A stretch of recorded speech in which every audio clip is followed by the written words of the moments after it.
Did you know that zills are a musical instrument, not merely a belly dance prop, but an actual, honest to goodness, musical instrument capable of creating a variety of different sounds and even melodies?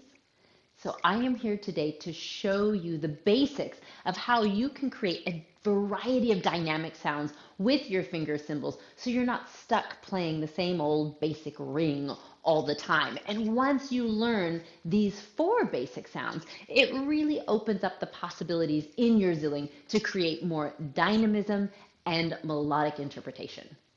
So the four sounds we are doing today are the four sounds that I consider basic in my Zill playing. Now, as I connect with Zill stars all over the world, I find that what people consider to be the basic tones actually varies quite a bit, which just goes to show you the vast array of sounds that you can make with your Zills. So this is by no means the defining four, but I think they're a very good four to get started with. And the majority, I would say 99% of what I teach to my students bases from these four sounds. So are you ready? Let's grab your zills. Make sure you have your elastics sewn on because you will see shortly why those darn safety pins will get in the way of your musicality. So make sure if you haven't sewn on your elastics, go sew on your elastics. I will wait for you. Go sew on your elastics and then we will get started. All right, so our four basic sounds today are going to be the basic, the ring, the clack, and the tick. Let's start with the basic. This is the one that for me was pretty much the sound I used for like the first 5 years that I played the zills. I didn't really realize that there were more sounds until I started playing around and taking classes with more advanced zill players. I would say that this sound is probably what 99% of belly dancers play when they pick up their finger cymbals. So we'll start with that one because it's a great place to begin, and then we will zoom along to fill your arsenal with other fantastic zill sounds. The way that I create this sound, which I call the basic, is by bringing my middle finger zill down onto my thumb. So first of all, make sure that your elastics for your zills are right near that last knuckle or even down towards the base of your nail. Either are completely valid, near the knuckle or towards the base of the nail. Make sure that they are nice and tight so that you're not having to hold on to them to prevent them from sliding off. To create this basic sound, I'm going to bring my middle finger zill down onto my thumb zill and open it back up again. When I create this connection, I think about creating it about 80 or 90% overlapped. I don't overlap completely because I find I get too much of a heavy clack at the beginning of the sound, and I don't offset it because it's actually kind of difficult for my hands to zill in this position. So I think about doing a quick smack of that top zill on the bottom and then quickly bouncing the zill off to draw sound out of the zills. So you should get a nice long ring with a very audible clack in the attack, but nothing too muddy. Yeah, same thing on my left hand, which might need a little bit more work than your right if you are right hand dominant. Right, so you bring that middle finger down onto the thumb zill and quickly pull up. Be sure that when your hands are resting in natural zill hand, which I think of as natural belly dance position, right? With your wrist in line with your arm and that middle finger slightly dropped and your thumb slightly dropped, be sure that your zills are kind of facing each other. So when I bring my fingers down, I want those zills to connect pretty easily. Watch out for misset zills so that you have to twist your thumb or twist your top finger. So you have to kind of start to get used to where on the thumb and where on the middle finger do the zills need to face. The middle finger zill is typically right underneath the finger, but the thumb is sort of more on the pad of the thumb facing upward. But the way your hand is configured and the length and shape of your fingers will make a difference with this. When I put on my zills and before I begin playing, I bring my hands together and I kind of adjust my zills so that when I have taken my thumb and my ring finger together like this, that the zills naturally line up there. That's what works for me. So I would suggest trying that first, right? Putting your zills on, placing it near that final knuckle, and then I put them, I will do this, or I will just make sure that they line up flat when my fingers are here. Now you'll notice my other fingers. When I do this basic, tone, my other fingers are not touching the zill because they will muffle the ring. But what they are also not doing is staying far away from the zill because this tension in your hand will slow down your zilling. So let's make it our goal to allow the other fingers to relax gently, but to not touch that upper zill, right? So this is my hand position. I'm going to open my hands so that they're just barely open. I want to have space between my zills so I don't get connection when I don't want it, but I don't want it to be so far away that I have to move the moon and the stars to get my top zill onto the bottom zill, right? So a nice medium spot. Fingers are engaged but rested, right? So not extended, and you can create that basic ring, yeah? Excellent. So let's just try one and then two, each hand, and listen to your zills as you do it to make sure that they are creating the same sound. Typically, as we get started, one hand will be a little bit stronger than the other, and you might have zills that don't quite sound the same. One is a little muddier, one doesn't have quite as hard of an attack. Pay attention to that and make sure that you're hitting them basically the same spot with the same amount of force and lifting those fingers up to draw the sound out of the zill.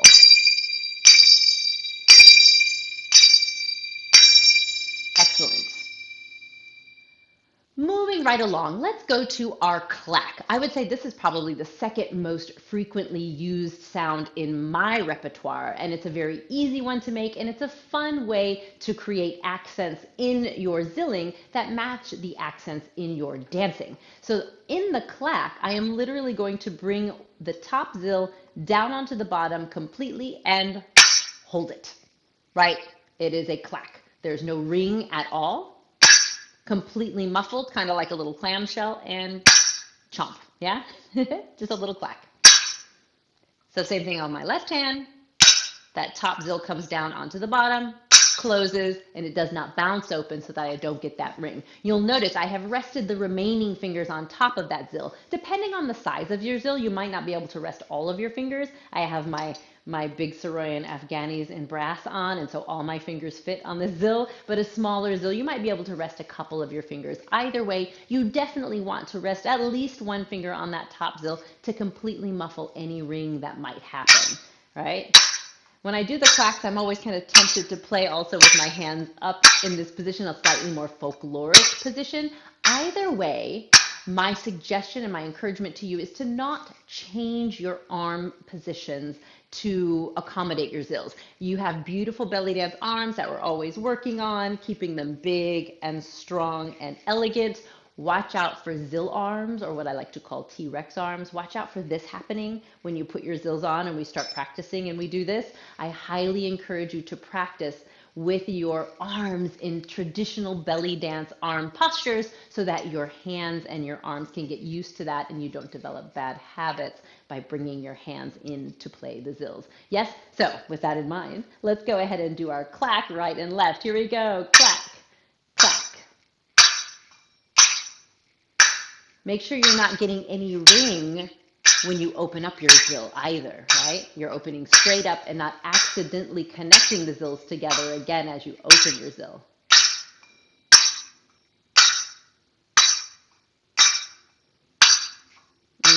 Take it slow, keep listening, yeah? You can try this in different positions with the arms above the head or the arms in front of you or down at the sides. And I encourage you that as soon as you feel comfortable, start moving your arms because we rarely play our zills while standing still, right? 4 more. Nice job. Moving right along, we are going to take this now to the tick. This one is one of the funnest ones to play for me. It's a nice, soft zill sound that I think is very playful, and I use it a lot in close-up settings and in settings where people can really hear my zilling. So either I'm not playing with a really loud recorded music, or I'm not playing with a live band, or in an ideal setting where I'm playing with just my zills alone, and people can really hear the differences between the tones that I'm using. So this tick is going to be created this way. I'm going to take my thumb zill and fold it in to my hand. So I'm actually connecting the inner side of my zill with the fleshy part of the palm of my hand. This is where if you have very small zills, you might find you have to do a little bit more work with the thumb. You have to move the zill a little bit further before it contacts that part of your hand. So it's possible. You can totally do it. It just might take a little bit more movement. So this zill is stabilized by the palm of my hand. Now I'm going to bring my fingers down on the top zill and create a little hat for my bottom zill. Isn't that cute? Yeah, so I created a little hat for my bottom zill. This is where it's super important that you don't have a safety pin in here. It's actually also super important that you don't have a lot of extra elastic in there either. I've actually taken some of my zills and sewn them on the top instead of the bottom to get rid of any elastic tab at all, the kind of like fringy end of the elastic that remains after I cut, because depending on the size and shape of the zill, that elastic can actually get in the way of my ability to make this tick sound. So if you find that with a certain pair of zills your ticks never work, check to see if the elastic might potentially be in your way. So bringing this down on the top, I have muffled the top zill because there's no ring in this particular tick, and I bring the top part of my hand down onto that thumb zill to create my tick. So all the other fingers are rested here, nice and relaxed, no tension in the hand. I do look a little bit like a crab, but I haven't figured out a way around that. So we're just going to be the prettiest crab that we can imagine being. Yeah? Let's try the other hand. Here we go. So rolling that thumb zill into the hand, resting the fingers on top, creating our little hat. And here we go. So it's not a very loud sound. So this is one that if you're playing in a very loud environment, might be a little lost. So I tend to reserve this one when I am playing or creating interesting combos, drilling with my students, or in a scenario where people can actually hear my zills. Yeah. Good. Let's try alternating sides. Here we go. Listen to them. Do they sound the same? If they don't, figure out what's going on. Yeah. And once you get comfortable, start to move the arms.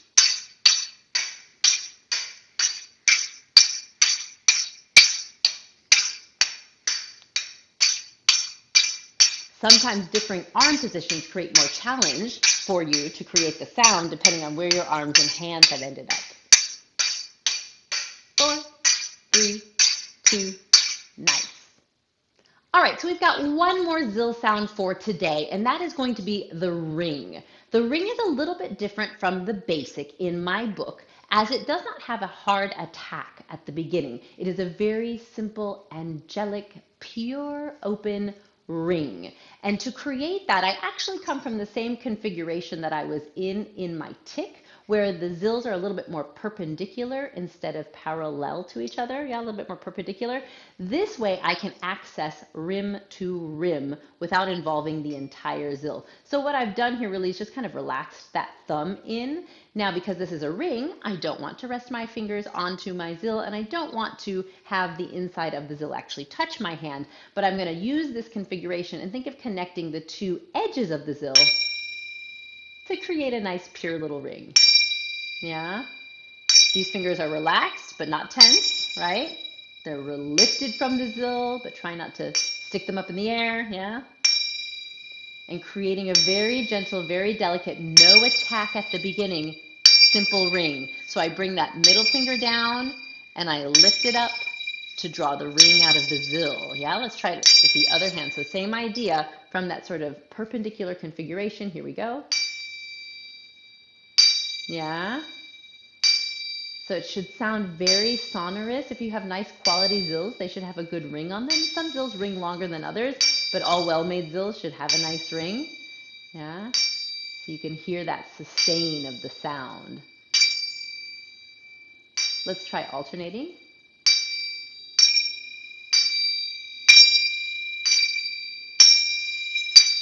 And then once you get going, feel free to move your arms at least into a beautiful belly dance position.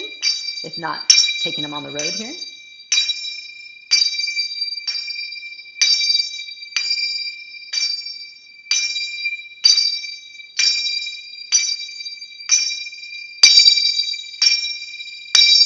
Last one here.